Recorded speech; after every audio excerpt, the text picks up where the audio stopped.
नाज़रीन, अहम तीन खबर से आपको आगाह करते चलें। आपको बताएं कि जुड़वा शहरों में इंटरनेट सर्विस के मुअत्तल होने के साथ साथ तमाम तालीमी इदारों को भी छुट्टी दे दी गई। अल्लामा इकबाल ओपन यूनिवर्सिटी के होने वाले इम्तिहानात भी मुलतवी कर दिए गए, मगर मरी और दीगर इलाकों में इम्तिहानात मामूल के मुताबिक जारी। तलबा और तालिबात को शदीद मुश्किलात का सामना।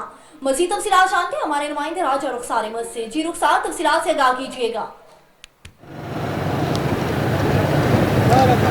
जी बिल्कुल, पीटीआई के एहतजाज के पेश नज़र जैसा कि शहरियों को मुश्किलात का सामना है, इसी तरह तलबा और तालिबात भी मुश्किलात का शिकार हैं।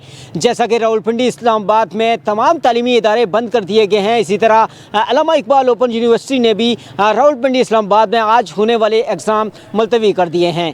मगर दूसरी जानब देखा जाए तो मरी में और दीगर जितने भी आस पास के इलाके हैं वहाँ पर उसी तरह जो कायम हैं वहाँ पर इम्तहानात हो रहे हैं, मगर इस्लामाबाद और रावलपिंडी से जाने वाले तलबा और तालिबात को इंतहाई दुश्वारी का सामना है।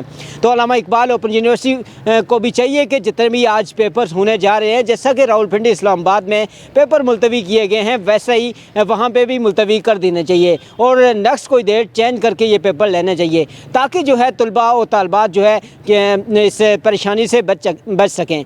क्योंकि आज इंटरनेट सर्विस भी बिल्कुल मुतासर है और ट्रैफिक की रवानगी भी बिल्कुल मुतासर है। इस वजह से ना ही तलबा और तालिबात ट्रैवल कर सकते हैं, ना ही किसी किस्म का कोई राब्ता कर सकते हैं। लिहाजा ये पेपर जो है मुंतकिल कर देनी चाहिए किसी अगली डेट पे। जी बहुत शुक्रिया रुखसार, तफसीलात से आगाह करने के लिए। नाज़रीन, हमारे नुमाइंदे राजा रुखसार अहमद हमें आगाह कर रहे थे कि जुड़वा शहरों में इंटरनेट सर्विस के मुअत्तल होने के साथ साथ तालीमी इदारे भी बंद कर दिए गए हैं, मगर अल्लामा इकबाल ओपन यूनिवर्सिटी के इम्तहानात सिर्फ इस्लामाबाद और रावलपिंडी में मुलतवी किए गए। उसके बावजूद बाकी तमाम अजला में उसी तरह मामूल के मुताबिक रखे गए।